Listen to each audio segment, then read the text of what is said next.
organization. Please organize your thoughts and ask questions, direct questions, instead of doing it in a roundabout way, so that we can cover as many correspondents as possible. Looking forward to your cooperation. Now over to you, ma'am, for the presentation.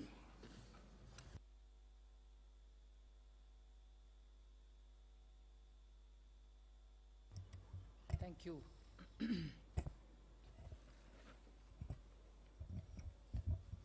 Once again, as was promised earlier, we've come before you to announce some measures which are being periodically formulated based on the inputs that we've obtained during the nationwide consultations that we are doing. So they seem to come in tranches rather than at one go. So, but each time we are making a clear attempt to also connect with the previous announcements that we made. Also give you a small view, a cameo picture, if I may say so, of all that which has been followed up since after the last announcements. So we made last two announcements. I can broadly give you a picture of where they stand and how many are being followed up. So in my today's presentation, as always, I'll just give you a brief picture of what I'm presenting before you. I want to start with a very brief picture of the macroeconomic fundamentals that we have now before us, and also say if there are any signs of revival from some sectors, then move over to say about the measures which are being followed up since after the last two announcements, and then commence by saying the tax-related, essentially implementation of taxation-related measures, just so this issue of getting technology into tax assessments, steps taken so that the sense that tax authorities are overreaching is clearly wiped out of the minds, because we have made quite a lot of concrete steps in that direction. So I'll give a couple of slides on that, and then move over to talking about what we want to do for the exports of this country. Today we'll be focusing on the exports, and then the second is on the home buyers.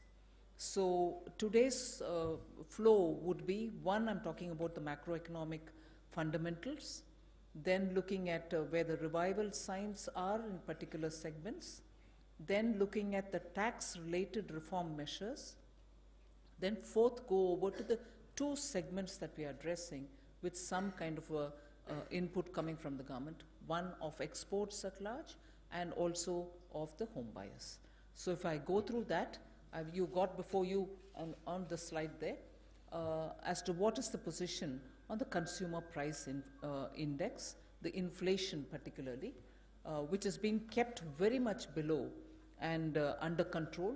So technically you would know between 2.5 to 3 to about 4 is the bandwidth which all of us are normally considered safe, because we've kept a top limit of 4. But between 3 and 6 would be any time better, but even then the inflation has always been held well before under 4. So one of the very strong indicator for an economy is the level to which the inflation has been held. So that is the first slide, and the second one also tells you about the flow with which it went. Moving over to the industrial production, in spite of all the worries that industrial production indicators showed in the fourth quarter of 18-19, because it reached a level which was fairly concerning most of us, we see a clear sign of revival in the first quarter of 19-20 and on the second quarter, not really the second quarter, but up to July end. So that straight arrow explains that the revival signs are very, very consistent. Then that is also shown in the core industries. The July figures, which were released only a couple of days ago, probably would explain that.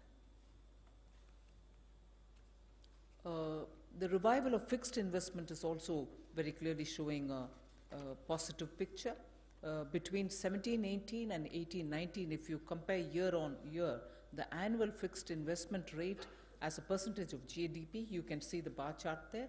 And also for the quarter-wise fixed investment rate is going upwards. And you can see that it is in the first quarter 1920 shown a clear, distinct, positive upward growth.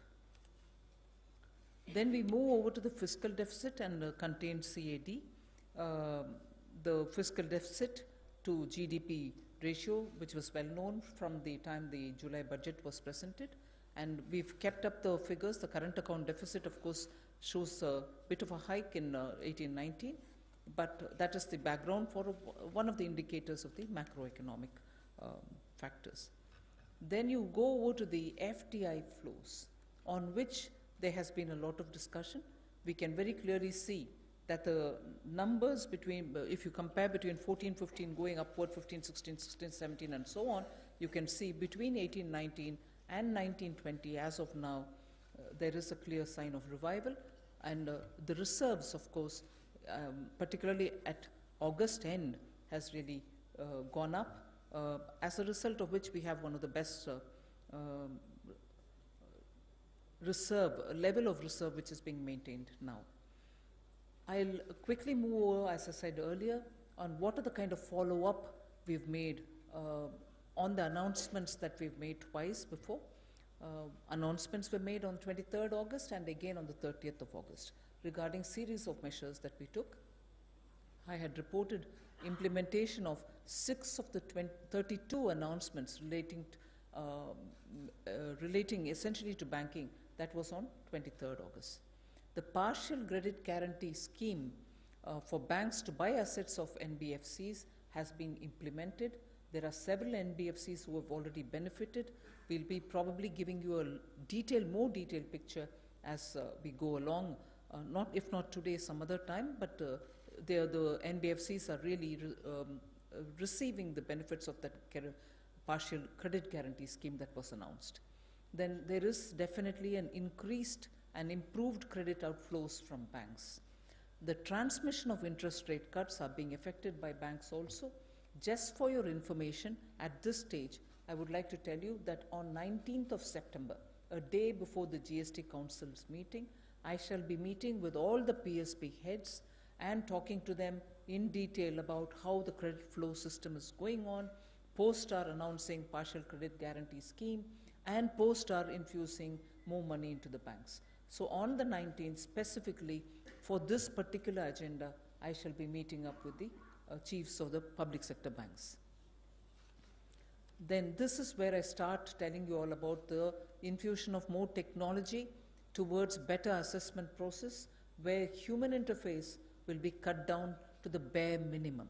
So the notification for the e-assessment scheme, which I had earlier announced, saying it will be implemented from Vijayadashmi Day, has already been notified.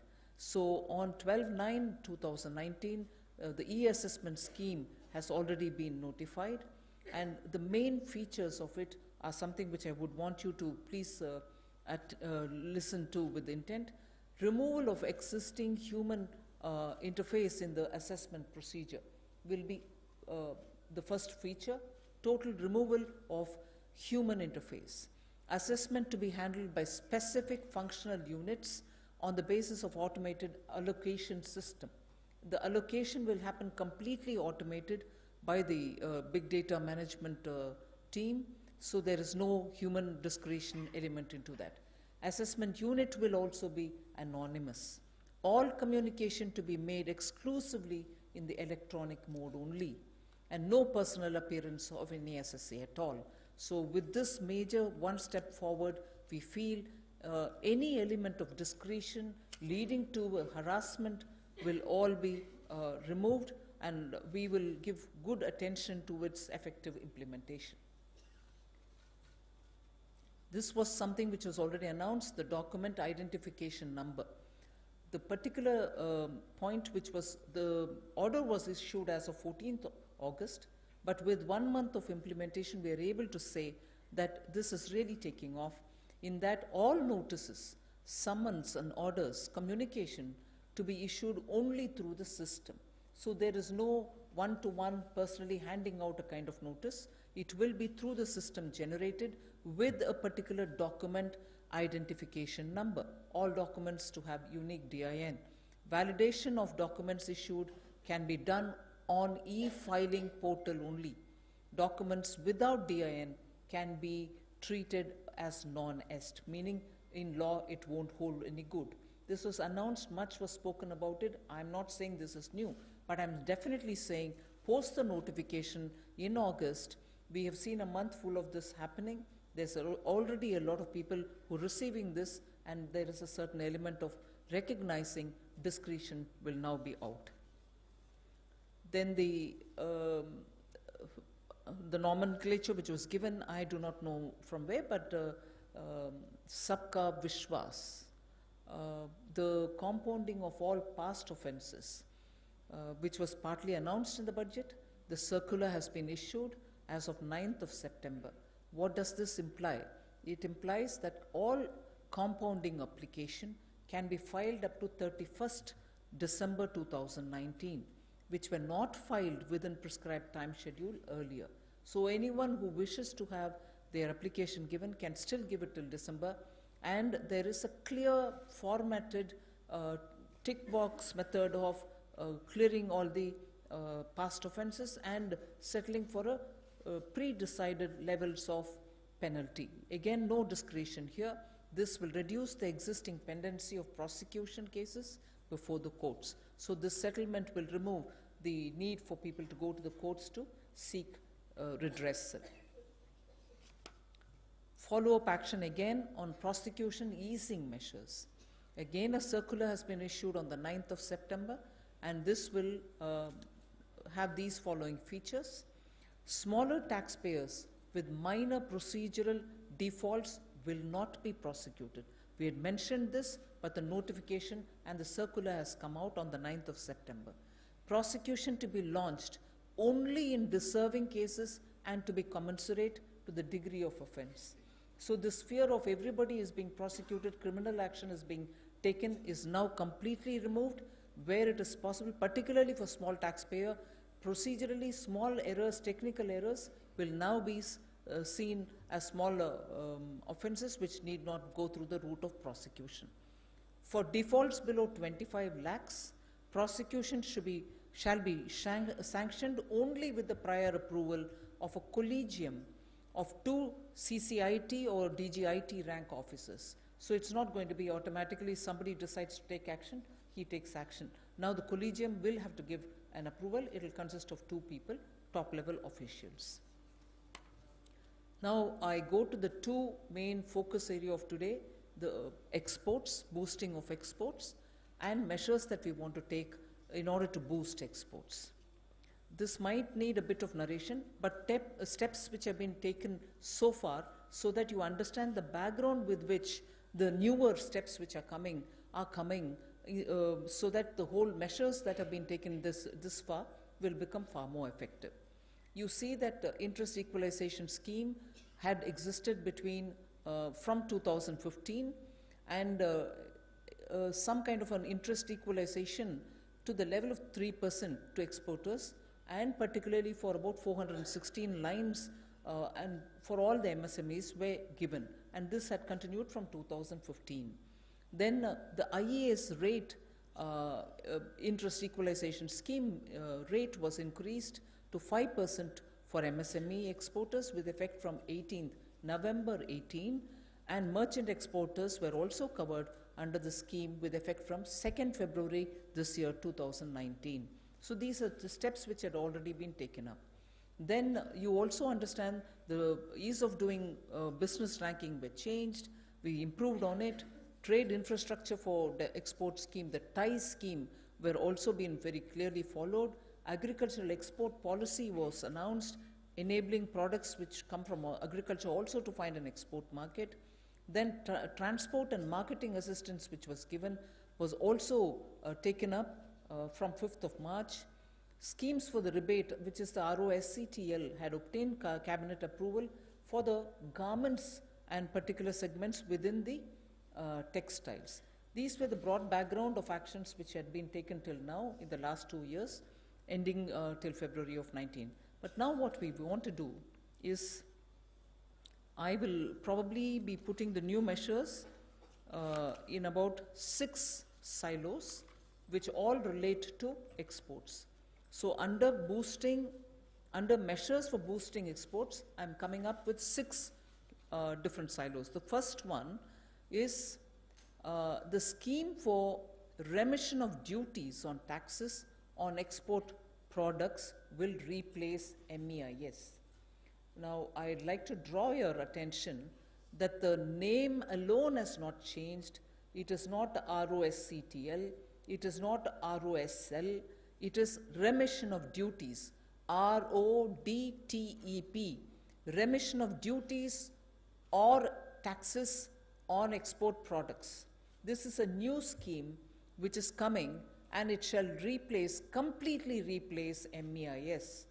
Completely replace MEIS, not just for textiles, but for all goods and services for which the goods particularly, for which the coverage was given both by the Textile Ministry and the Commerce Ministry. So this one will replace all MES. Existing dispensation in textiles of MEIS and plus the old ROSL will continue up to December 31st, 2019. I wish this particular line is made absolutely clear. The existing dispensation in textiles, which is MEIS plus old ROSL, will continue up to December 31st, 2019. This is so because a lot of exporters probably have taken orders and they will have to be given a lead time, so we are giving this lead time. However, it equally means that post 31st December 2019, no MEIS will continue. It will only be remission of duties or taxes on export product, and that will completely replace all MEIS from 1st January 2020. So MEIS, I repeat, MEIS, particularly in the textile dispensation, MEIS plus old ROSL will continue only up to 31st December 2019. Now, textiles and all other sectors which currently enjoy incentives up to 2% over MEIS, which is already existing MEIS, over that you had 2%, will transit into RODTEP from January 1st, 2020. In effect, this new one, the RODTEP, will more than adequately incentivize exporters than the existing schemes all put together. So if we are wondering what this new scheme will do, will it be more or will it be less? Here am I making a clear statement that in effect, the RODTEP, the new scheme which comes into effect from 1st January 2020 for textiles and for all other commerce-related products, will more than adequately incentivize exporters than the existing schemes all put together. Revenue foregone projected is up to 50,000 crores. So that is the number which I want you to look at. Approximately, we are saying up to 50,000 crores will be growing through this new RODTEP. So that's my first silo for promotion of exports, particularly for those which are going through from textiles and commerce. Very clearly, labor-intensive sectors will get priority.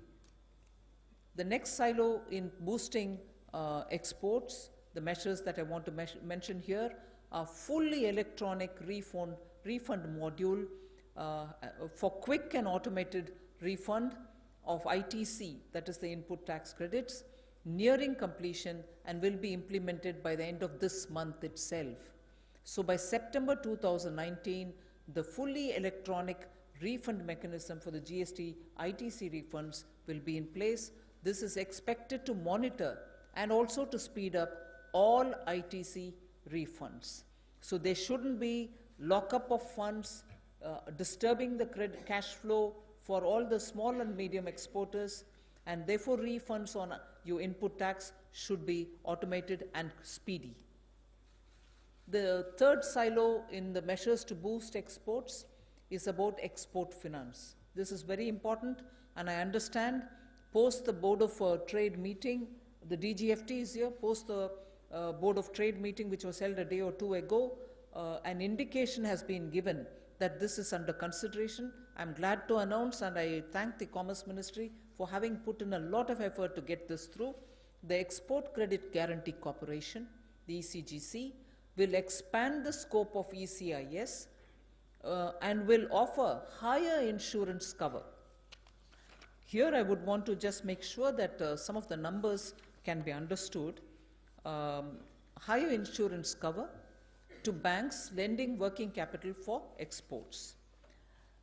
Premium incidence for MSME will be moderated suitably, which is when MSME pay their premium towards guarantee that they receive from the ECGC, the premium that they pay will now be far lesser than what they had paid earlier. It is expected that the initiative will cost about 1,700 crores per annum for the government, but that will be the kind of support we are extending for the ECGC to offer that kind of guarantee for exporters. At the moment, for US dollar-based lending, whatever the prevailing rate be, this might come down by about 4% is our calculation, but I'm giving you a rough picture.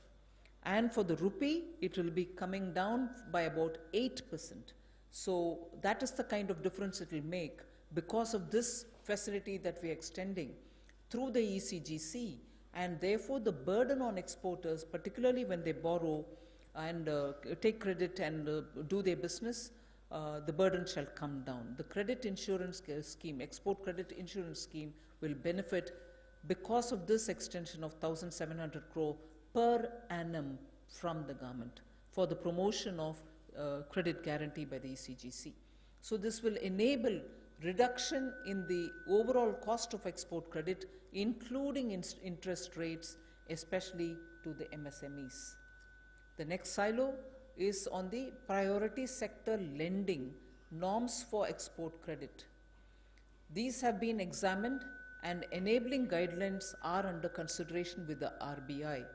We have had extensive discussion with the Reserve Bank of India on this, and they are on board. I am sure sooner they will also be able to release the necessary notification for this.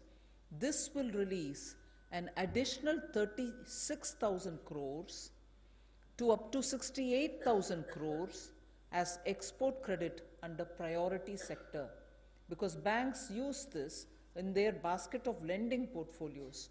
When the priority sector lending category comes with this additional infusion, priority sector lending for export credit will increase, and this will give greater impetus for export sector. Then the next silo under measures to boost exports is the data on export finance is regularly published by the RBI. However, now export finance will be actively monitored by an interministerial working group, so that there is, hopefully, if this is going to immediately make a big difference, this might even look at it on a weekly basis. So interministerial working group is being formed, which will monitor export finance actively, and that will be located in the Department of Commerce. The Department of Commerce will run it, and it will also be tracked through a dashboard, reviewed with institutions, and also with active intervention being carried out where necessary. So the interministerial group will do a weekly monitoring. Export finance will be continuously checked, and also making sure the dashboard is available for everyone to see as to where the money is going and where it is getting clogged up, so that we can help remove any congestion. The next silo on export facilitation is leverage technology to reduce time to export or turnaround time. This is a very important step forward. technology is further being used so that the initial time which is being taken the time to export that is being taken at each of the ports will come down. For an example, when we were discussing, ports like Boston take 0.55 days only for a turnaround, which is less than half a day. Shanghai takes about 0.83 days, whereas west of India, which is Kochi, takes 1.10 days. Now, we are using technology to make sure all the clearances which are required at every port and also custom related, and elimination of all offline material, manual services will all be removed so that quickly our turnaround time at the ports will also reach the global best. So this is a major initiative which we want to push through in this time so that the best of performance can help in more faster clearances at the ports. An action plan to reduce time to export or the turnaround time in airports and ports benchmarked to the international standards, which is what I read out to you with the examples of Boston and Shanghai, will also be taken up, and it will be completely implemented by December 2019, which is in another 3 months' time, maximum of 2.5 months' time. Actual turnaround time will be published in real time for everyone to see, for each port and airport to push them to improve performance. So that's going to be available for you and me to see, and we can always monitor so that there's a greater sense of competition among ports. An interministerial group again will be made accountable for this. So it's not as if we've directed people, we are just waiting for them to implement it. We shall be monitoring it through an interministerial group. And the last but a very populist and attractive option is India shall hold annual mega shopping festivals, like the way you hear in Dubai, in an organized large-scale basis and across the country in 4 different destinations. By March 2020 it should happen. The themes shall vary. They shall be gems and jewelry, handicrafts, yoga, tourism, textiles and leather, so that there is a greater push and promotion, a global thrust for immediately for people to come and see and make their connections, make their contacts for large-scale purchases, or for instantly having ideas of connection between manufacturers and sellers. So this mega shopping festivals will enthuse all these small and medium manufacturers of our handicrafts and also who are linked with tourism to benefit from. So in order to boost exports, these are some of the main steps. The 5th silo in my case is the free trade agreements. We'd like to clearly indicate to you and through you the special FTA agreements that FTA agreement utilization mission that we want to launch. What does that indicate? We have several FTAs, and the sense whenever we interact with the industry or exporters is that they don't seem to optimally utilize the existing FTAs, leading to periodically, even you from the media have asked us, are you reviewing the FTAs? Here what we are telling you is, for an effective utilization of the FTAs, which already are with us, a senior officer from the Department of Commerce will be set up to monitor an FTA utilization mission. What would he or she do? To work exclusively with the Federation of Export Organization and with the export houses. You know, there are nearly 32 export-related associations, federations which are partly associated with the Commerce Ministry. All of them will be given a clear introduction to how to use all the concessional tariffs that exist in each of the FTA. For want of use, for want of maximum utilization of the concessional tariff which is already built in each of the FTAs, we find that many of the exporters are at a loss. Whereas when we find the other end of the FTA utilizing the features which are given, they tend to better benefit from the Indian markets, whereas our exporters, for want of link or want of awareness or want of understanding the nuance which prevails in the FTA, don't benefit so much. So this mission, with the senior officer heading it, will immediately spend a lot of time looking at how to maximum utilize the concessional tariffs which are built in FTAs, enhance awareness of preferential duty, which is another area where we find many of our exporters are not really optimally benefiting from. So the preferential duty benefits which exist will have to be now widely spread among the MSMEs, so the dissemination of this information and facilitation so that compliance requirements such as the rules of origin, certificate of origin can all be much more streamlined, methodically used, and the exporters are not left to fend for themselves. And this will be available for the importers and exporters, and the set goals for FTA utilization are also put in place so that effective FTA monitoring system can be run.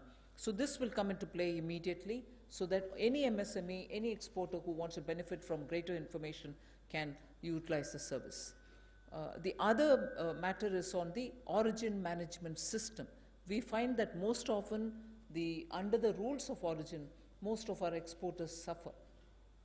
For exporters to enable them to obtain certificate of origin, there will be origin management system which will be launched in the next few weeks by the DGFT. I'm glad that DGFT is here. If you have any questions, he can also answer. And this will be in collaboration with export inspection councils, because they play a very critical role in this. So the DGFT together with the Export Inspection Council will activate this. This is expected to significantly improve ease of doing business for the exporters. So that's about the free trade agreement. And the fifth silo, the last but one for the export measures, time-bound adoption of mandatory technical standards. This is an area which I'd like to highlight to all of you all. There shall be time-bound adoption by industry of all necessary mandatory technical standards and their effective enforcement to elevate the quality and performance of the ecosystem, enhance competitiveness, and address the issue of substandard imports. I need not, I'm sure all of you are aware, I need not underline the importance of this particular measure. Whilst it's important for quality determination of our export products, most often the imports which come in and the quality of the imports, the standards that they stand up to, are matters of great concern.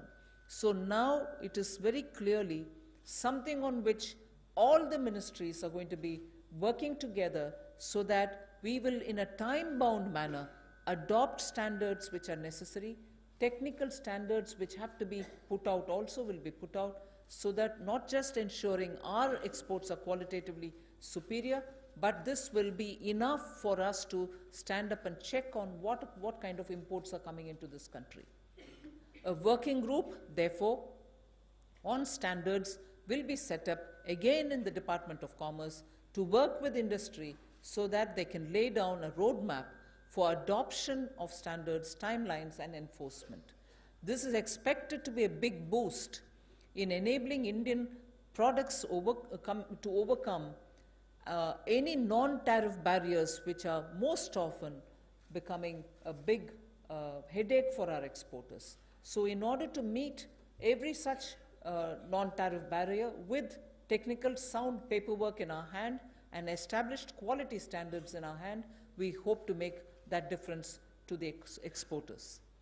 Again, under this, affordable testing and certification infrastructure will be adequately expanded. There shall be enough money invested and developed with the PPP mode so that exporters get all internationally accepted tests and certification done within India. This is one of the, I would say, pet peeve of many of the exporters, that they spend huge amounts going here and there trying to test their products. But now this will reduce the cost of adoption of standards, and also certification for Indian exporters so that they can meet global standards.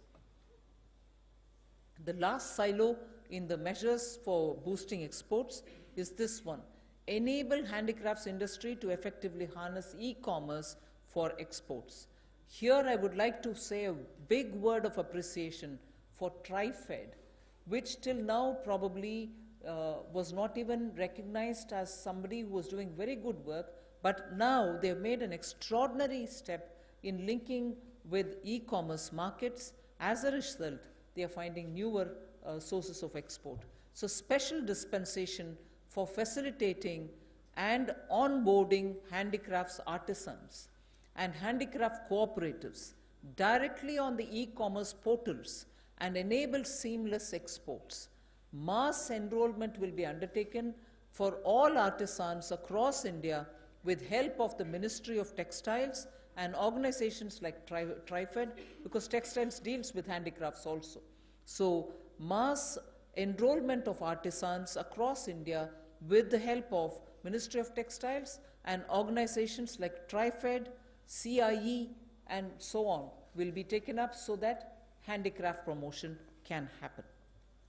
Now we move over to the housing sector. There's been a lot of consultation. Till now, the steps taken, a quick run through of what we've done till now. Affordable housing, you know, during the budget we had announced. Additional deduction of up to 1.5 lakhs for interest paid on loans borrowed up to 31st March 2020, part of my budget announcement, to purchase of house valued up to 45 lakhs. In fact, I'd like to report to you here, I've had quite a few housing finance corporation companies calling me to say, this particular scheme has had very good offtake. There is a lot of response. In fact, I wouldn't even name the officials who've spoken to me, but now it's out for all of us to even check up that this particular scheme for affordable housing has really taken off very well. And I'm glad for that, and I wish all institutions funding housing under the affordable housing scheme should move faster, because there is a lot of interest among buyers. Then banks to launch repo rate or external benchmark linked loans. I'm monitoring it very closely so that banks do follow this instruction which has come from the Reserve Bank. As I said, on the 19th, I'll be meeting with all the public sector bank heads. I'm sure to take it forward there. Then the support for the NBFCs and the HFCs. You're aware the more credit support has been extended, and additional liquidity support for the housing finance corporations, which was up to 20,000 crore till now by the NHB, has now increased to about 30,000 crores. The partial credit guarantee scheme for purchase of pooled assets is also moving, and from the banks further to the NBFCs. Once again, after my review with the bank chiefs on the 19th September, I shall come back to report on how much is moving on that. But that's also one of the things I'll be talking with them on on 19th of September. Then the credit enhancement for infrastructure and housing projects organization shall be provided, and that was part of the announcement in the budget. Then debenture redemption reserve is a major thing. A requirement for creation of a debenture redemption reserve for outstanding debentures in respect of listed companies, NBFCs, and for HFCs have been removed. Then Pradhan Mantri Awas Yojana, particularly the Grameen, you know the numbers, 1.95 crores of people will be eligible beneficiaries, with amenities like toilets, electricity, and LPG connections, all given during this phase ending 21-22. Within the next 2 years, this will be done. So what are we doing now? There shall be a relaxation of the ECB, the external commercial borrowing guidelines for affordable housing. So ECB guidelines will be relaxed to facilitate financing of home buyers who are eligible under the PMAY in consultation with RBI. So this is in addition to the existing norms for ECB for affordable housing. So external commercial borrowing guidelines are being relaxed. The next is house building advance. The interest rate on house building advance shall be lowered and linked with the 10-year GSEC yields. So this will particularly benefit government servants who contribute to a major component of demand for houses. This will encourage more government servants to buy new houses. The next, a special window for affordable and middle income housing is being created. This is a very important feature of today's announcement, in that a special window will provide the last mile funding requirements for housing projects which are non-MPA and non-NCLT projects and are net worth positive in affordable and middle income category to be set up. This particular window, which will be set up with a fund size of 10,000 crores, which will be contributed by Government of India and roughly the same amount from outside investors. What we expect to do with this particular window is that this window or the special dispensation will be run by complete professionals. They shall be drawn from out the marketplace or experienced domain specialists who have either banking or housing finance related experience. They shall operate this window, and they in turn will be identifying all over the country such projects which are middle income and affordable schemes related, where nearly 60% of the work is completed and they don't have any more cash flow that they can complete the rest 40%. As a result, the middle income groups, affordable houses buying groups, people who are waiting for their houses to be given to them but who invested and are waiting can now find relief in that through this assistance, the project shall get completed. People don't have to live in a rented house, keep paying their monthly installments, and also not get their house in hands. So for all over the country, wherever the housing projects are stuck because they are not complete, can now seek relief so long as they are not an NPA and not in the NCLT. So such middle income projects and also such affordable housing projects which are almost complete but are waiting for the last mile cash infusion shall benefit from this special window that we've created with a core of 10,000 crores of rupees. As I said, government is not going to operate it, but certainly will bring in professionals who will run this. And we expect, therefore, unfinished units will get completed.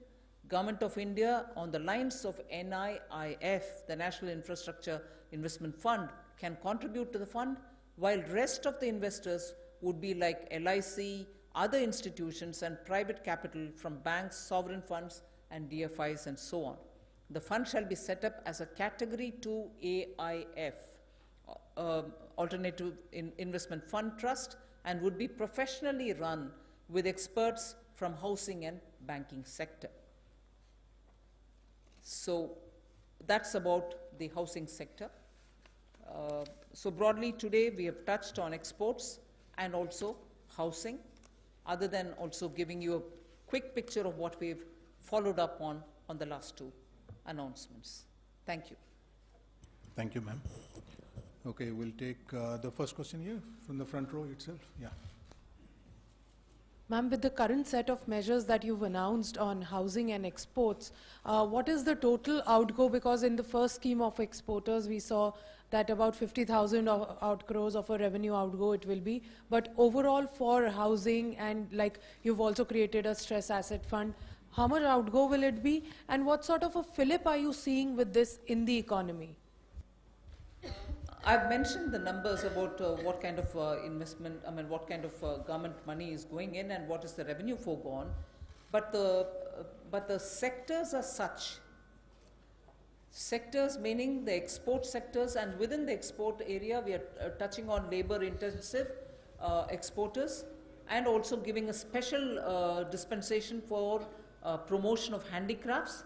So we expect that it will immediately impact a lot of rural artisans and also small and medium units, which are on an export drive. So also the ambiguity about the continuation of MEIS is cleared. We have given a better scheme which will now take care of the requirement of support which the exporters would have needed, and therefore we expect that to immediately impact on all the SME exporters, those who belong to labor intensive sectors. That is one.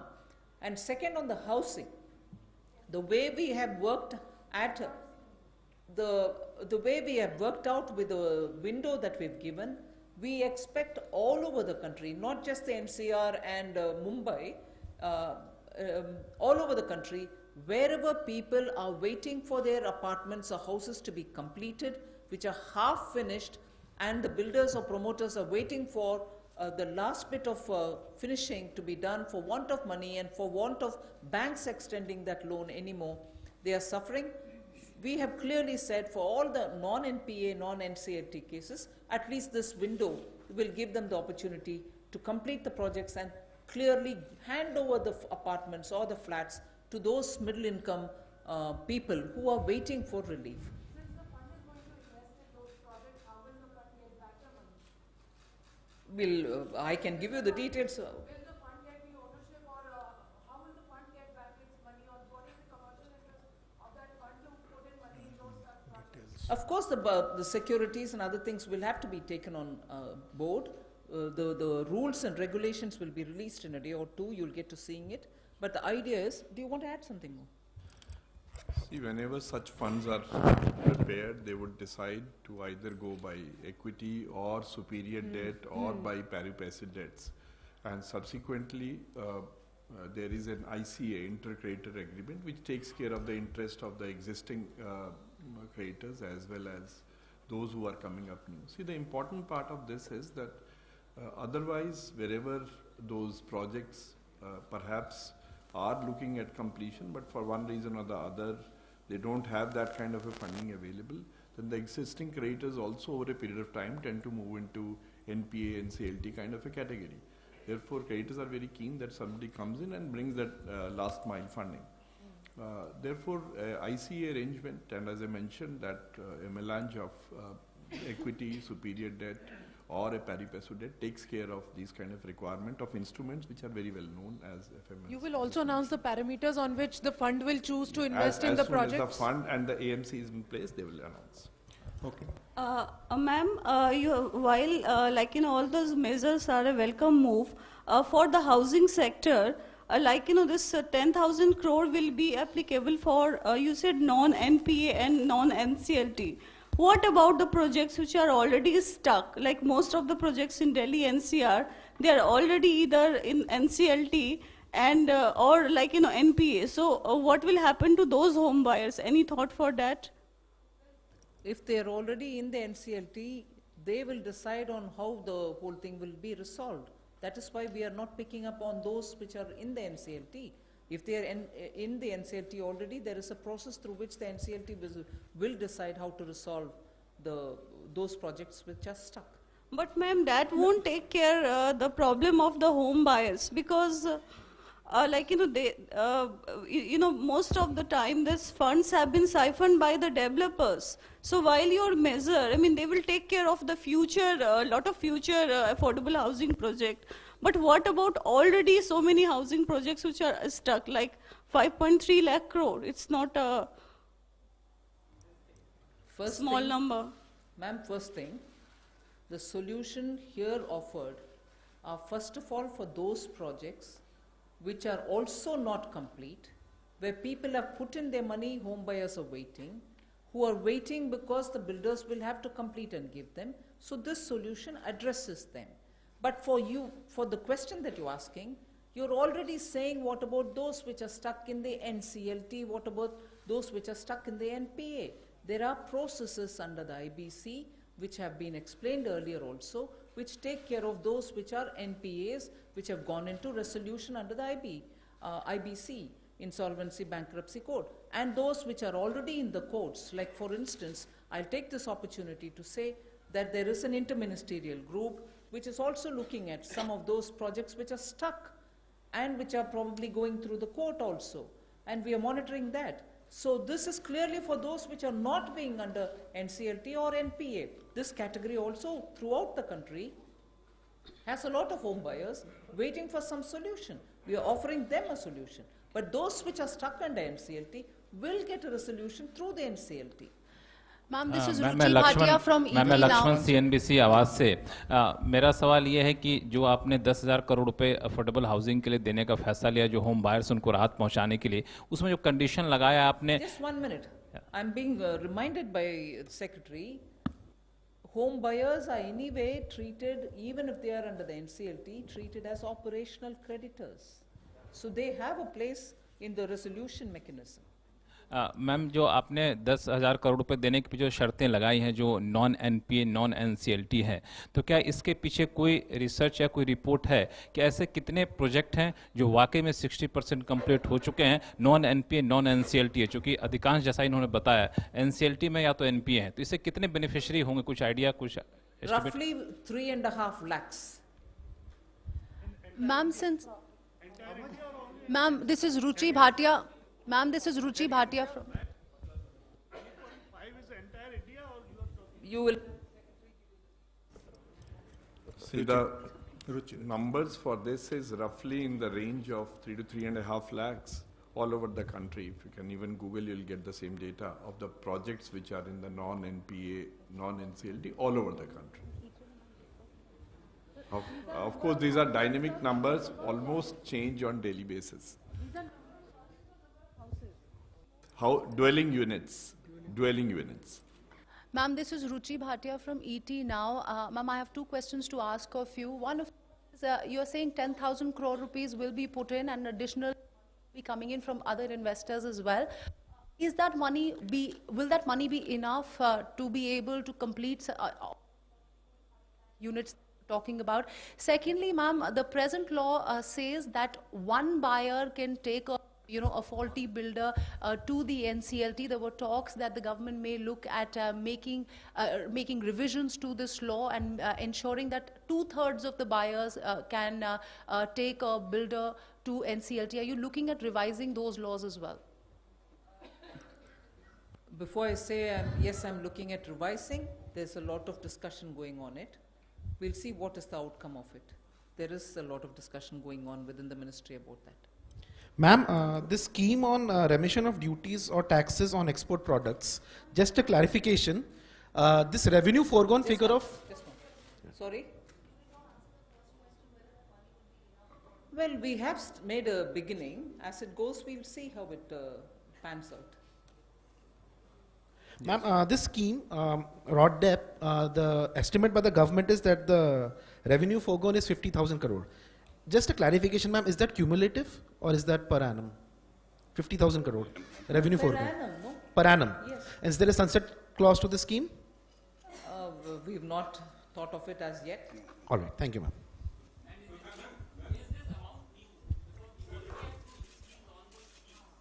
I've very clearly said that the MES and also the ROSL will continue only till 31st December. Post that, only ROD TEP will continue.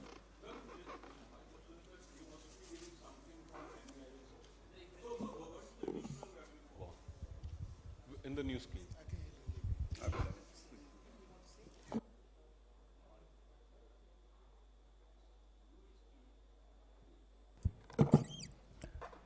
The new scheme which is being proposed is a different scheme as compared to the MEIS. MEIS is not WTO compliant scheme, and the basis of the new scheme is refund of all such taxes and duties which are not yet refunded, like GST is refunded, customs duty is refunded.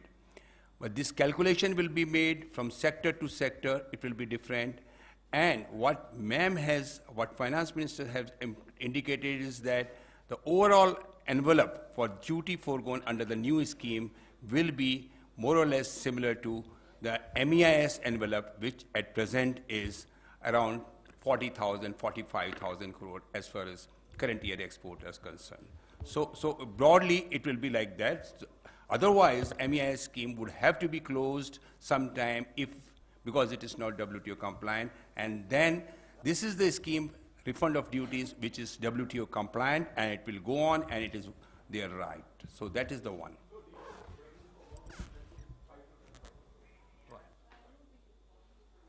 It is very difficult because the calculations will be made from sector to sector depending upon the duties and taxes which are to be refunded. Because sometimes it will be more, sometimes in some sectors. You have said that there would be relaxation of external commercial borrowings for the housing sector. Does it mean that the people can go out to borrow externally, or does it allow or facilitate outside players to come into the sector for finance? You see, it's very specific.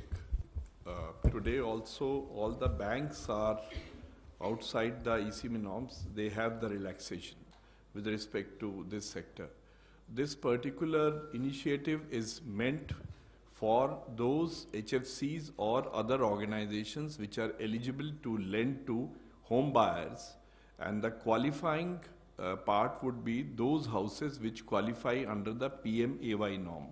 That is the norm where income up to 18 lakhs roughly and houses up to 200 square meter.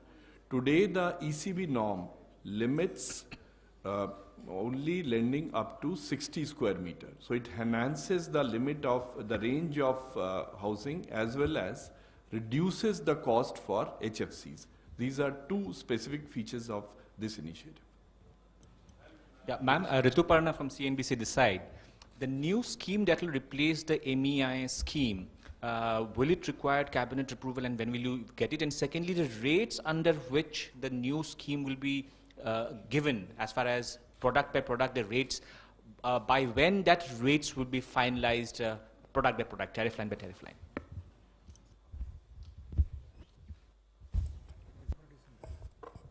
As Finance Minister has already clarified, the new scheme, refund of duties or taxes, will be in operation from 1st January 2020. And before that, all these rates will be, for different sector to sectors, will be worked out and announced, and then the MEIS in those sectors will not be there. So it will be worked out sector to sector, just like textile, it is already there in case of apparel and made-up, and in other sectors it will be soon worked out. And as far as the issue of cabinet approval, yeah, that's right, and will be, it is almost final and will be moving there. Yes. Ma'am Sameer Dixit हूँ जी।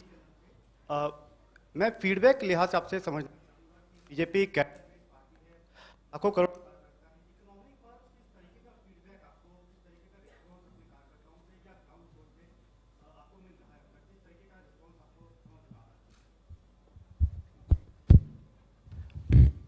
समीर दीक्षित जी channel से मैं अपना सवाल दोहरा देता हूं।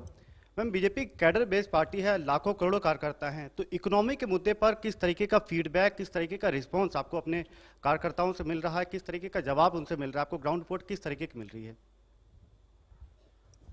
Response ऐसे ही मिल रही है जिसके तहत हम हमारी तरफ से हर सेक्टर को जो इनपुट दे रहे हैं वो सब उन रिस्पांसों का नतीजा ही है. So the kind of response I'm getting from the parties, interaction in the ground, is really the kind based on which our responses are being given here. So they're not widely different other than what I consult myself. Ma'am, मैं आमिर हूँ. सबसे पहले तो आपको हिंदी दिवस की मुबारकबाद. दूसरा सवाल मेरा ये है कि दिल्ली एनसीआर में करीब 70,000 से ज्यादा प्रोजेक्ट, जो 70,000 से ज्यादा फ्लैट फंसे हुए हैं, जिसको सबसे ज्यादा जरूरत थी इस समय सरकार से राहत की. आपने 10,000 करोड़ मदद की बात की, फिर 10,000 करोड़ निवेशकों से मदद की बात होगी, लेकिन क्या उन लोगों के लिए जो इंतजार कर रहे थे कि सरकार की तरफ से कोई बड़ा स्टेप लिया जाएगा ताकि उनको राहत मिल सके, दिल्ली एनसीआर? हाँ, दिल्ली एनसीआर में भी अगर ऐसे फ्लैट्स हैं जो इनकम्प्लीट है, जो एनपीए नहीं है, जो एनसीएलटी में गई नहीं है, उन सबको इससे राहत जरूर मिलेगा. लेकिन मैडम, कोई सर्वे किया गया कि ऐसे कितने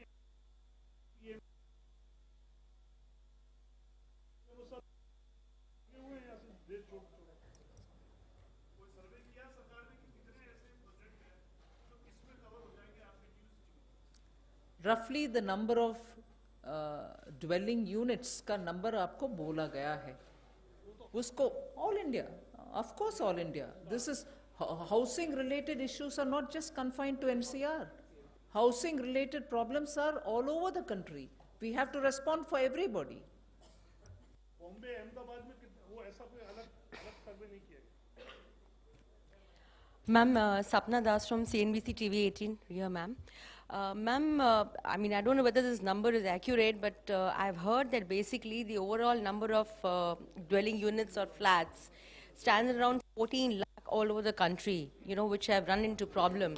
So in case we are looking at 3.5 lakh houses, you know, which will benefit now, which have not been occupied so far, but the occupation will happen with the setting up of the fund, you will still have a very large majority, a very large mass, you know, that will not be impacted by today's announcement, you know, because of litigation or whatever. So down the line, would you be looking at anything in terms of your IBC laws or anything further that you would like to look at, ma'am? That's one question. And ma'am, second, you know, now and then we keep getting these comments from markets or whatever, like, is there a fiscal stimulus coming? Is there a fiscal stimulus coming? Would the government like to clarify on this also, ma'am? First one, see, you didn't see the categorization by non-NPA, non-NCLT. The number of 14 lakh, in fact, the number as per the various statistics which stands today is close to 8.5. However, I'll not sort of argue on that. It's one specific category that is non-NPA, non-NCLT. Therefore, that's a kind of a number which stands between 3 to 3.5 lakhs. So that's your first question. On the other part is, you have already asked about the legal part about IBC and all. FM has already mentioned a very important thing, that how home buyers are operational creditor in the scheme of things in the waterfall mechanism. Kindly appreciate that part. And that's where they tend to gain. Over and above, where there are cases which tend to be more ticklish, go beyond IBC issues also, FM herself, along with other stakeholders, has been holding consultations to ensure that if the problems are beyond the sort of given kind of a structure, they can also be resolved. Yes, we'll take a ma'am. Fiscal. The Yes, question on fiscal stimulus was not a question. You wait a minute, I heard you. You conveyed a certain feeling which is prevailing outside. I've heard you. Fine. Ma'am Monika Yadav ji business से. Ma'am मेरा question है कि global slowdown के चलते ये export measures कितने effective हैं, और सितंबर 19 को जो पीएसबीज के साथ आपकी मीटिंग है उसमें आपका मेन फोकस क्या होगा? सितंबर 19 का मेरा मीटिंग पीएसपी के साथ, मैंने जैसे मेरा प्रेजेंटेशन चलते आए, आई एक्सप्लेन टू यू कौन कौन से ऐसे मुद्दे के ऊपर उनके साथ बात करूंगी. जैसे I have said that flow of liquidity should also be something on which I want to, partial guarantee scheme which we have given, we will be asking questions on how far they are able to move on that. On the external benchmark related or repo rate related matter, we will be talking to them. Those are the mudda on which I'll be talking with the public sector banks. Okay, we'll take question. Ma'am, I'm Nikunj Johri from Bloomberg Quint. First, a clarification, what happens to the SEIS scheme, which is for logistic companies, that was set to expire on, ends by FY20. And my question to you is, what is the government planning to do to boost consumption in the economy? What are the measures that the government plans to take? There was a report and there was a report submitted by the task force to review direct tax laws. So that committee has recommended rationalizing income tax rate for individuals. So when does the government plan to implement those changes? Because that's going to give more money in the hands of individuals to spend more in the economy. Talk on the SEIS. As far as SEIS scheme is concerned, it is not that it is over. The rates for the current years are being announced, which will be really given generally in the case of SEIS, which is Services Exports from India scheme. There one-time applications are asked at the end of the financial year because it's on the net foreign exchange basis. So the rates for the current year exports are being just finalized. We are just consulting, we are just restructuring the SEIS scheme so that Only those sectors which are really required to be incentivized, they are given, and they will be announced within a fortnight or so. And it will be continued. Yes. Ma'am, Sunil Prabhu, NDTV, just... Just 1 minute. You asked of the income tax, direct taxation committee.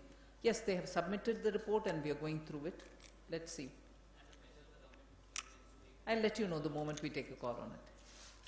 Ma'am, Sunil Prabhu, NDTV, just, you've been announcing for the last 2-3 weeks a lot of steps, and I go back to the first press conference that you said, really, which is about fiscal deficit.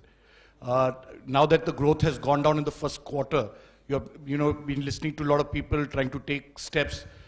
Do you believe you'll be able to meet your fiscal deficit target, one? And second, do you expect growth to, increase in the next quarter, or where do you see it overall in this financial year? Well, every attempt that is being made in the consultation and also in responding to the consultations like we are doing today is with an expectation that it will bring a difference at the ground level, and is also with an expectation that at least in the next quarter we'll see the numbers improve. So it is with that positivity that we are moving forward. You want to put a figure to it? Not yet. And fiscal deficit, will you keep that target? That's the real... well, I've mentioned it in the budget. Ma'am, Vanakkam, Venkatraman from Dinamalar, ma'am. Ma'am, Venkatraman, Dinamalar. பல்வேறு ஏற்றுமதி அதிகரிக்கும் வகையில் நீங்கள் பல்வேறு நடவடிக்கைகள் இப்போ ஒவ்வொன்றா நீங்கள் சொன்னீங்க. அதில் குறிப்பாக அடுத்த ஆண்டு மார்ச் மாதம் 20 ஆனுவல் ஷாப்பிங் ஃபெஸ்டிவல் ஒன்று நடத்த போகிறதா ஒன்று இருக்கீங்க. அது தமிழகத்துக்கு என்ன பண்ணணுங்க? அது டிசைட் பண்ணுறவங்க டிசைட் பண்ணுவாங்க. காமர்ஸ் மினிஸ்ட்ரியில் இருக்காங்க, அவங்க தான் டிசைட் பண்ணணும். 4 இடத்துல நான் தமிழ்நாட்டிலே ஒரு இடம் இருக்கா இல்லையான்றது அவங்க நிர்ணயிக்கணும், நான் பண்ண முடியாது.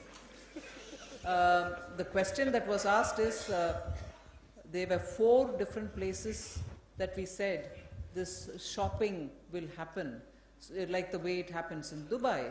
So Mr. Venkatraman's question was, will Tamil Nadu get one of them? So I said Commerce Ministry will decide as to where they want to go. Yes. Ma'am, this is Aishwarya Paliwal from India Today. Ma'am, for some time the government was saying that they believe in making structural reforms which would help the economy in the longer run and not giving out doles. Today itself close to 80,000 crore rupees in both exports and housing has been given out. So do you think this is what is required going ahead, both structural reforms as well as putting in more money in different sectors? Well, I like the way you've asked this question. What is important at this juncture is to bring in clarity so that export-oriented industries, particularly the SMEs, do not get affected. There was definitely this ambiguity as regards the continuation of MEIS. But there was also very clearly, because of the WTO-related issues on the MEIS, there was an issue of whether to continue it in that model or not. But sum and substance of that discussion is our export industries require hand-holding. Sum and substance of it is because of the global headwinds about exports. These SMEs, which are largely dependent, and they do very well in exports, needed that kind of a support. And that is, if we were to do it in, to be in compatible mode with the WTO, we designed this so that the rebate can provide on the duties and the taxes which are levied on them, and to that extent, and that is why when this question was asked from before me about can you tell us what in addition to MEIS this will mean, the specific amount can't be said because it will be actuals of the taxes and the rebates on a particular item, and that has to be worked out by the DGFT, and only then can I give you. So this question which was asked from here saying, tell us what is going to be the addition over and above MEIS, cannot be said like that because MEIS went on a percentage. It said 2% here, 5% there. So you were able to get a total. Whereas what this TEP does is to actually calculate the exact amounts of the tax and the rebate. So I won't be able to say which is the exact amount that we are going to be giving out. So the dole that you're referring to is not really a dole, it is more a support in cutting down on the taxes and the duties that they end up paying when you're exporting. Taxes and duties cannot be exported. So we withdraw that component by giving the rebate. That's the philosophy behind it. So that's where I have a little problem about using the word dole. They are not really dole. They are actually helping exports. Ma'am, and structural measures, yes, we will continue doing structural reforms, and that process will be an ongoing process, keeping in mind the long-term gains. Yeah. Ma'am मेरा नाम मनीष है, news 24 से, इस तरफ ma'am. या ma'am, आपने presentation में अपने पहले जो 2-3 स्लाइड्स आपने दिखाया उसमें कहा कि इंडस्ट्रियल प्रोडक्शन रिवाइव हो रहा, जो आंकड़े बता रहे हैं पहली तिमाही के, क्या आप ये संदेश देना चाहती हैं कि अर्थव्यवस्था में जिस तरीके की बातें बताई जा रही है कि संकट के दौर से गुजर रहा, मंदी के दौर से गुजर रहा, पूर्व प्रधानमंत्री कह रहे हैं कि सरकार जो है उसके कारण जो है ये डिजास्टर देखा जा रहा है, तो आप क्या कहना चाहते हैं कि अर्थव्यवस्था पटरी पर लौट रहा है? क्या संदेश देना चाहती है इसके जरिए? नहीं, संदेश के विषय नहीं है जी, मैं एक्चुअली फैक्ट्स आपके सामने रख रही हूँ और ये भी बोल रही हूँ कि सेक्टर के मुताबिक हर सेक्टर से बात करके जिन जिन सेक्टर में चैलेंजेस हैं उनके जो भी इच्छा है उसकी सरकार से मदद ऐसे ऐसे चाहिए उनको हम रिस्पॉन्ड कर रहे हैं। मैं ऐसे संदेश कुछ नहीं दे रही हूँ, मैटर ऑफ फैक्ट बात बोल रही हूँ कि सरकार क्या कर रही है। ऑलमोस्ट मिलता जुलता सवाल था। अर्थव्यवस्था जिस समय से गुजर रही है उसके लिए कोई मंदी बोल रहा है, कोई स्लो डाउन बोल रहा है, कोई टफ दिन बोल रहा है, तो आप इसे क्या नाम दे रही हैं या देती हैं और कब तक ये फेस चलेगा? मैं कोई नाम देने के लिए नहीं हूँ इधर, मैं काम करने के लिए हूँ जी। Yes, please. Ma'am, can you throw a little bit more light on the dollar credit that you are proposing to give to exporters at cheaper rates, how it will be implemented and at what rates will they be getting? Yes ma'am, new scheme.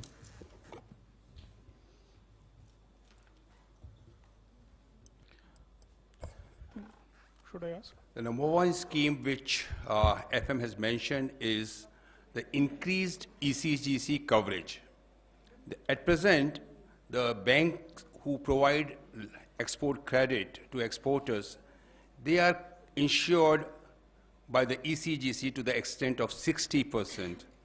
This ECGC scheme is for increasing that coverage, that insurance coverage to 90%, especially for the MSME sectors. What this will do is, this will provide comfort to the bankers to give more loan, because this kind of loan becomes enhanced in the sense that they become credit worthy, and this will increase the expansion of credit to the MSME sectors. So this is very important at present, as you are aware that credit flow to the exporters has come down to the extent of about 35%. So that will increase, expansion will increase, and bankers will be much more comfortable in providing ESCO. And as per our calculation, this will, the expected export to grow in crore is the first year will be about 4,048 crores. Second year it will be about 5,038 crores of credit, export credit, which will be given by the banks. So that's the main thing. And the interest rate is expected. We have discussion with the bankers. The interest rate is likely to be below 8% in case of INR credit, and similarly in case of forex credit it will be sub 4%. So that is the kind of thing which the exporters will be able to get. Thank you. Ma'am, housing में आपने बताया जो 3.5 लाख आज जो step लिए गए हैं उससे उन प्रोजेक्ट्स को पूरा करने में मदद मिलेगी। जो बाकी के लगभग 8.5 लाख जैसे सर बता रहे थे प्रोजेक्ट्स पेंडिंग है, क्या उनके लिए आने वाले दिनों में हम उम्मीद करें कि सरकार फिर से कोई एक लेके आएगी?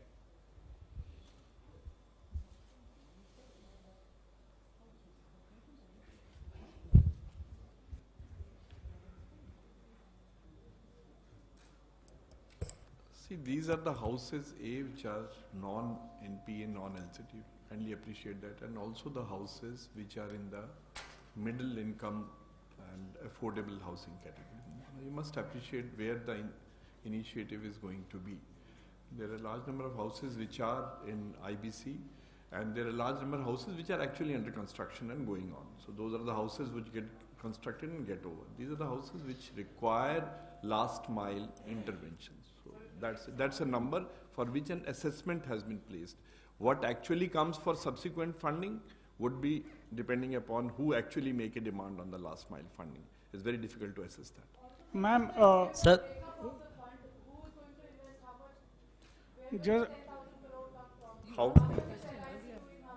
and why did the Finance Ministry opt for a, this is Shrivats from Business Line, why did the Finance Ministry opt for a AIF 2 category fund for the affordable housing fund? Is there a particular advantage that you get out of it? And you said it will be patterned on NIIF. So will you look at bringing other sovereign wealth funds into this fund? See, these are classically category 2 AIFs. That's the category in which these kind of a structure tend to fall into. Those who will make the funding, well, it is open. If sovereign funds would come into it, they would also participate. So it's a trust in which those who are eligible to come in will come. Sir मैं प्रशांत हूँ ABP news से। जो अधूरे पड़े मकानों को जो पूरा करने का प्रोजेक्ट है, उससे नंबर चाहे जो भी हो, कितने लोगों को फ़ायदा होगा। अगर मैं एक होम बायर हूँ, मैं एक छोटी सी बात जानना चाहता हूँ, तो मुझे कैसे पता चलेगा कि मैं इस स्कीम में आ रहा हूँ या नहीं? कोई डेटाबेस है आपके पास या किसी तरीके से? अगर मैं एक होम बायर हूँ तो कैसे मुझे पता चलेगा?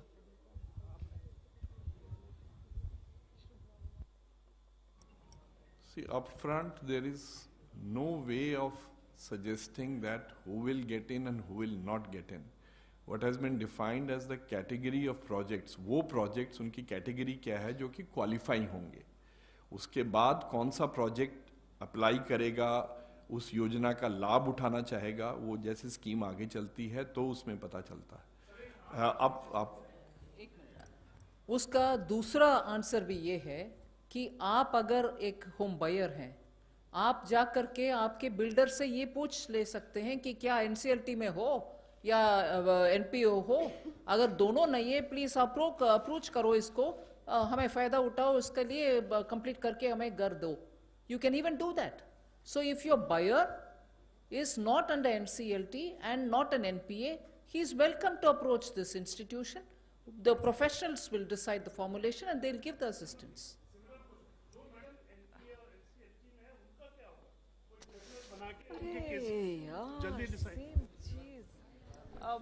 जो NCLT में है और जो NCLT क्या मतलब, इट्स अ ट्राइब्यूनल, उनका प्रोसेस है. उस प्रोसेस के तहत होम बायर्स को, एक मिनट सुन लीजिए ना प्लीज, उस प्रोसेस के तहत होम बायर्स को ऑपरेशनल क्रेडिटर के नाते उनका भी हक बनता है. जब रेसोल्यूशन एनसीएलटी तय करते हैं, उसमें होम बायर्स का भी एक स्थान है, उनको उससे राहत मिलेगा, मगर वो एनसीएलटी के द्वारा. क्योंकि वो ऑलरेडी एनसीएलटी में है, हम उसको अकेला हटकर निकाल करके इस स्कीम में डाला नहीं जाते, वी कांट, डाल नहीं सकते हैं. सिमिलरली आईबीसी के तहत कोर्ट में जो हैं या बैंक में ऑलरेडी एनपीए हो चुके हैं, इसीलिए वो एनसीएलटी में आएगा या आईपीसी में जाएगा. आईबीसी में भी ये वाटरफॉल मैकेनिज्म है. जब रेसोल्यूशन का फॉर्मुलेशन आते हैं, उस फॉर्मुलेशन में होम बायर को ऑपरेशनल क्रेडिटर के तहत उनको हक है और उनको राहत मिलेगा. जो भी राहत तय होते हैं उधर, उसके अनुसार मिलेगा. उन दोनों को इसीलिए हम इसमें नहीं जोड़ रहे हैं, इसलिए कि ऑलरेडी एक रेसोल्यूशन सिस्टम में वो घुस गए हैं, उसको बाहर निकाल करके इसमें डालना मुश्किल है. इसीलिए बाकी जो वेट कर रहे हैं, जो एनसीएलटी में नहीं है, एनपीए नहीं है, उनको कम से कम राहत दिलाएं. इसीलिए इस रास्ते पे चल रहे हैं. Ma'am, this is Deepshika from the Economic Times. Your budget assumptions were made with a 11% nominal GDP growth, and if you repeat it, your budget assumptions were made on a nominal GDP growth of 11%. The first quarter numbers show that it's fallen to 8%. So, are you reassessing your fiscal maths, or do you see it just as a blip, one quarter blip? Well, it is a one quarter matter, but then we will definitely take that on board and reconcile it with what I've stated in the budget. I did state 11, and for the next year I said 11.6. So I'm conscious of that. But the nominal number now being very different from what we have said in the budget, we'll certainly reconcile that to what has been stated earlier, and take a call on at what stage we are and what level we are. Okay, last two questions. Yeah. Hi, ma'am. I'm Danish Anand from Z Business. आज जो आपने exports को boost करने के measures announce करे हैं, अगर हम global scenario की बात करें तो एक slowdown चल रहा है, and then on the other hand हमारा US के साथ भी we have a lot of trade tensions. So आपको लगता है कि जो measures announce करे हैं वो इन सारे obstacles को cross कर पाएगा? पहला obstacle क्या बोले आपने? Global slowdown. Global slowdown में रुपये के value इतना लो होने के बावजूद भी, मतलब डॉलर के मुताबिक एक्सपोर्ट्स जो एक्चुअली उसके कारण और बढ़ना चाहिए, उसको अगर हम प्रोत्साहन दे सकते हैं अभी, उस प्रोत्साहन से क्या उनका परफॉर्मेंस बेटर होगा, इस उम्मीद से ही ये एक्सटेंशन हो रही है ऐसे बेनिफिट्स। क्या पूरे वो यूएस चाइना टेंशन को या ऐसे कुछ चैलेंजेस को मीट कर पाएंगे? ये सिर्फ हमारे हेल्प के साथ नहीं, कॉस्ट कॉम्पिटिटिवनेस और उनके क्वालिटी ऑफ प्रोडक्ट्स के साथ हमारे एक्सपोर्टर्स आज तक बहुत अच्छा करते आ रहे हैं, उनका ये थोड़ा सा मदद भी उपयोग में आएगा, ये हमारे एक्सपेक्टेशन है। क्योंकि एज इट इज हमारे एक्सपोर्टर्स बहुत सारे विषय में अच्छा फेस कर रहे हैं ये ग्लोबल चैलेंजेस को, हम इसके साथ उनको थोड़ा और राहत दिलाने के लिए कोशिश कर रहे हैं। Last question. Minister, I'm Siddharth from Bloomberg News. I wanted to ask you on the revenue foregone by your announcements, the 3 announcements that you made. How will you bridge that revenue foregone, and are you still confident of meeting your fiscal deficit target? And the second question was on the outlook that IMF yesterday said that India's slowdown is much deeper than what it looks. So how do you see that? And the third question was on the slides that you showed on macroeconomic indicators. So did you purposefully miss out the GDP slide? Because there is no uptick there. No, I don't think I purposely missed out. You're conscious of it, and all of us are equally conscious. I don't mind showing if there is, that's going to satisfy anybody. It is no missing out. That's a fact which is quite factually staring before us. Nobody can ever. Sorry? I've not been accepting that. That's government data. That's a government data. What do you want me to do?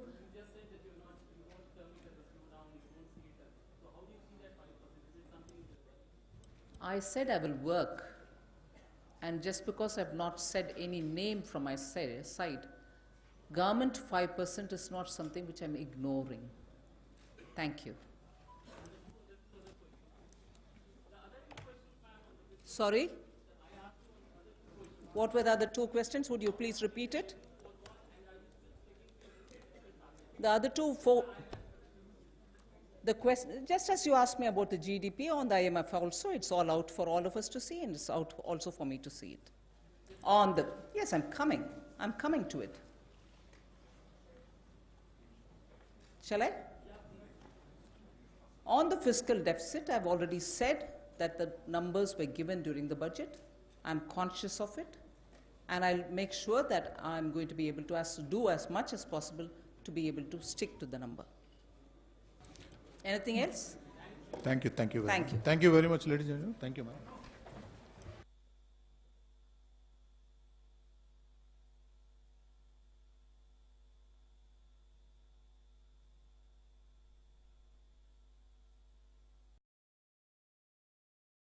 प्रजातंत्र को बहुत गहरी चोट पहुंची।